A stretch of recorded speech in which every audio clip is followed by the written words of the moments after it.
Thanks for joining me. I'm back in my in-laws' small village in central Anatolia. As the weather cools, village life slows down a bit, but there's still work to be done.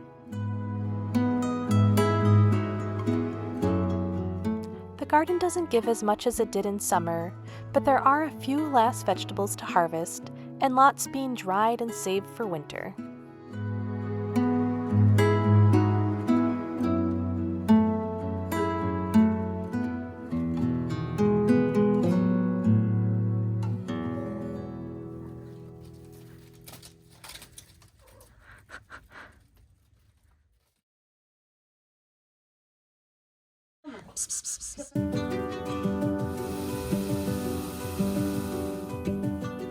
After a quiet walk through the garden, it was time for breakfast.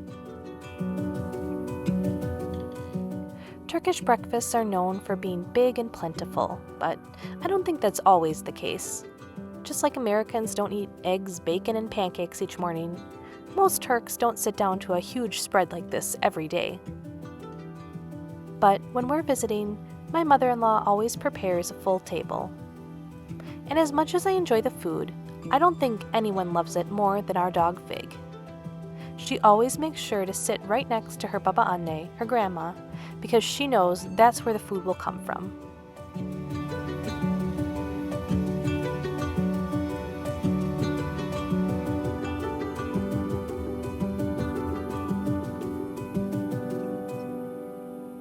Yok kuzum, tamam bebeğim. Bitti.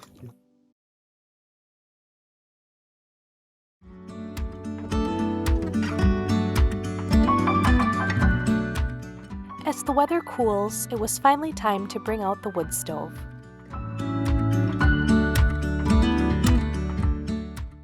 It had been waiting in the shed for months, and first it needed a good cleaning before it could return to its place in the living room.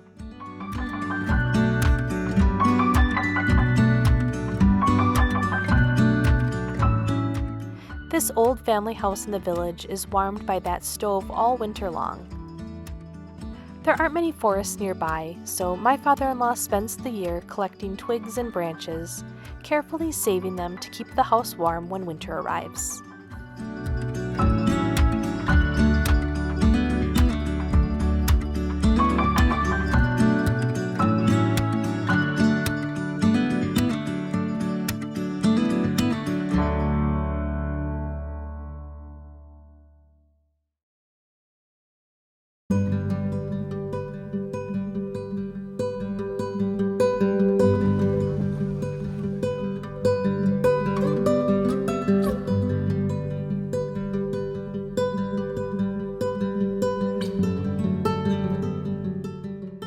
A little outside the village, my in-laws have a larger garden.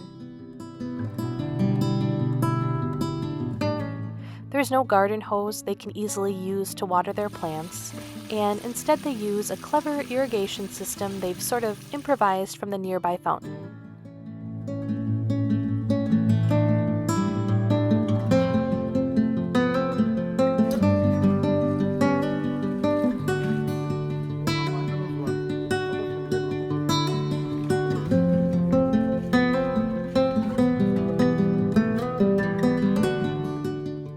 We came to harvest what was left of the garden, which included plenty of fresh herbs like parsley, mint, and basil, as well as lots of beans, tomatoes, peppers, pumpkins, and more.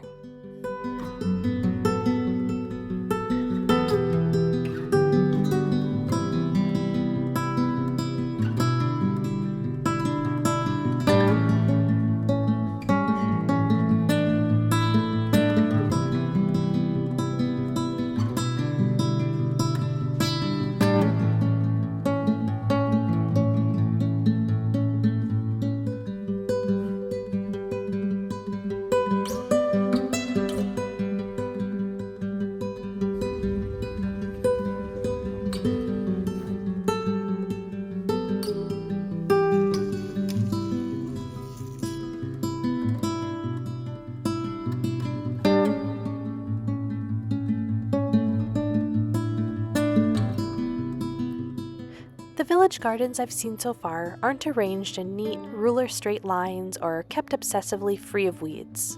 They look a little wild at first glance, but my in-laws know every part of it, what's planted where, and when it's ready to harvest.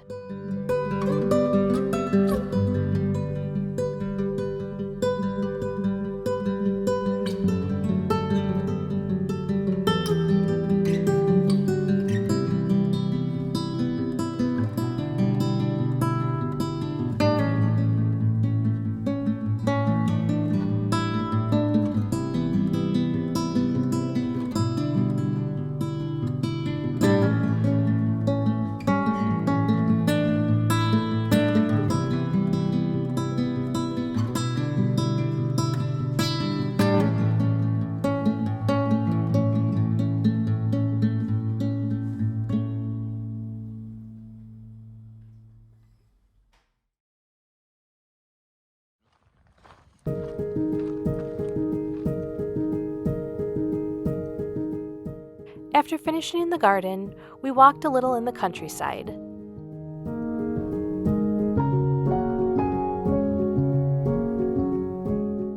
The landscape near Akşehir in Konya province is dry and mostly flat, with my in-laws' village tucked into the foothills of the nearby mountains.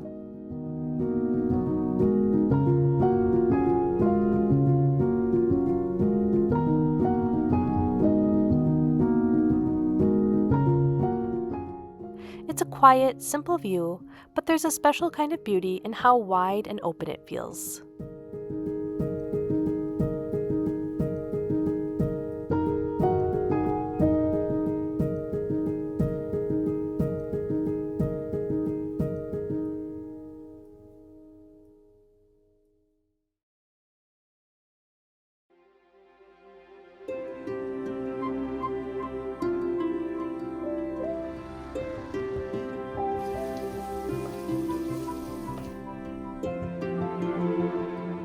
Back at the house, my mother-in-law prepared dinner.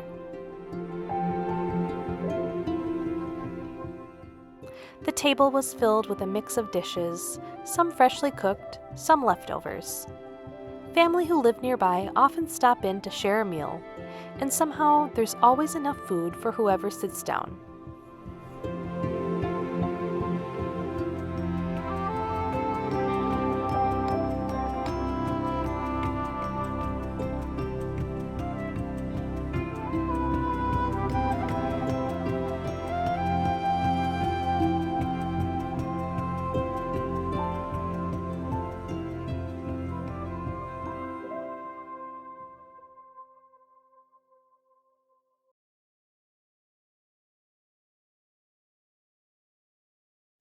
After a few days of sun, a drizzly, gray morning finally arrived, a little hint of the weather to come later in the season. And it felt like the perfect time to make some homemade village bread. My mother-in-law started by boiling grated potatoes and then blending them. Separately, she let some yeast bloom.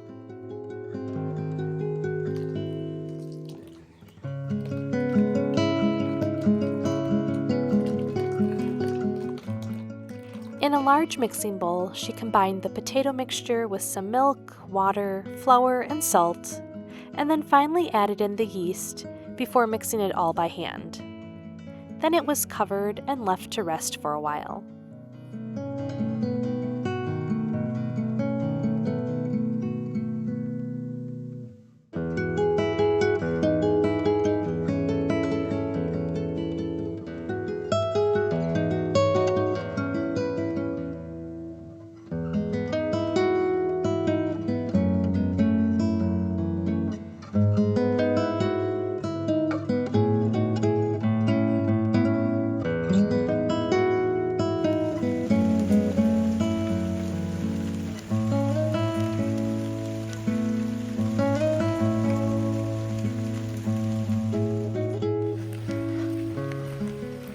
While we let it sit, I took a quick little walk outside in the rain. I love this time of year when it starts to get chilly again and everything feels a bit cozier.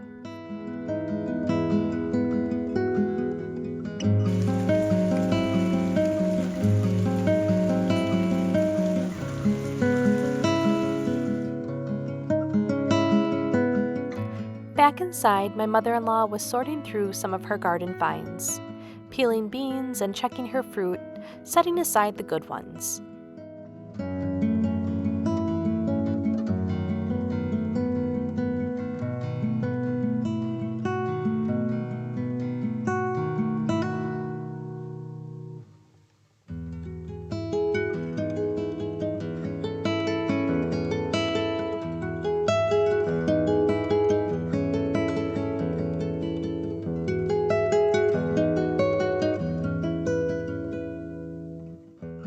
Meanwhile, my father-in-law gathered twigs and branches from his woodpile in the barn so he could get the fire going in the stove.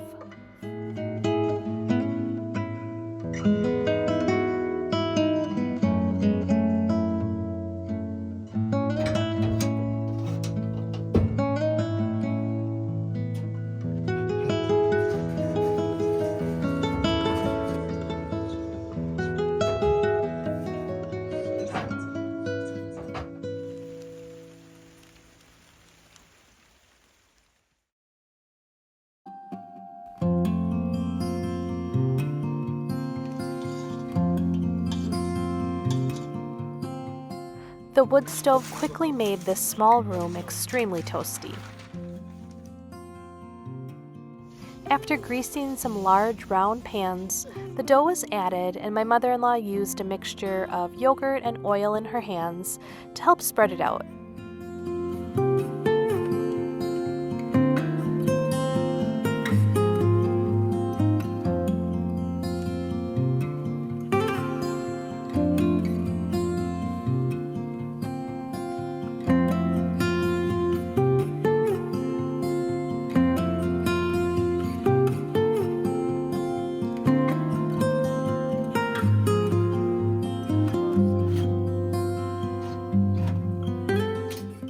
Some were baked plain, and others she added a poppy seed mixture, which helps to give a richer flavor.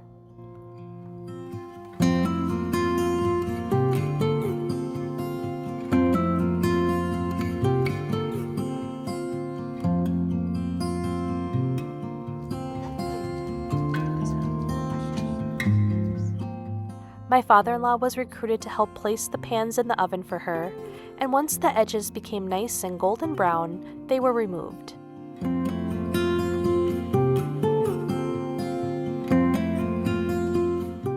The bread came out perfectly crisp on the outside and soft and fluffy on the inside. She made it in bulk and will freeze some, but given how good this tastes, I'm not sure there will be much left over.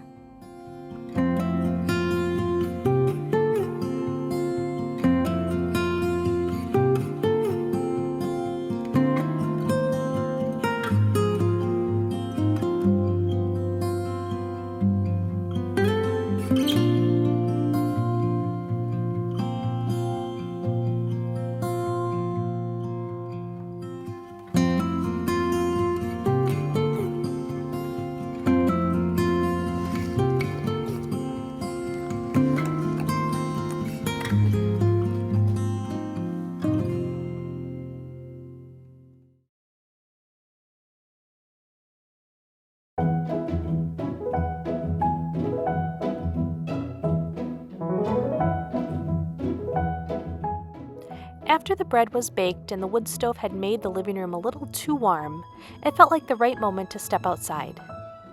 The morning drizzle had stopped, and we went for a walk to see if anything had changed in the village.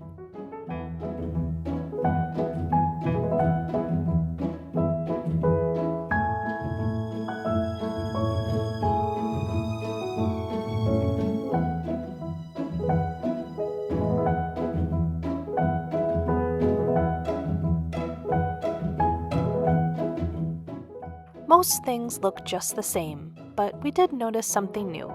A small convenience store had popped up.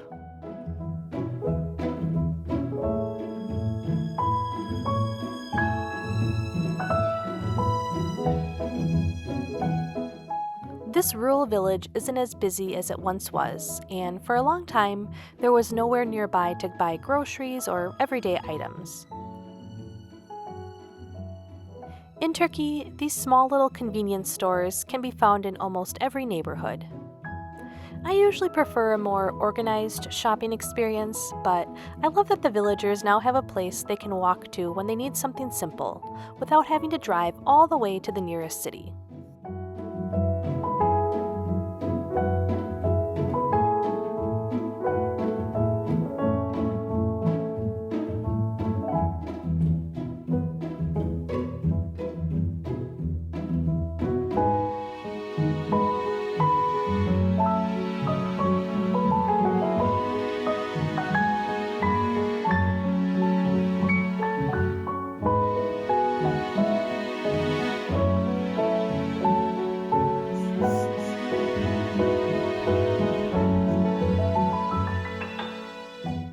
Thank you so much for taking the time to watch this little video. I really appreciate it. And if you'd like to see more from my perspective as an American living in Turkey, please consider subscribing to my YouTube channel and giving this video a thumbs up. Until next time, thanks!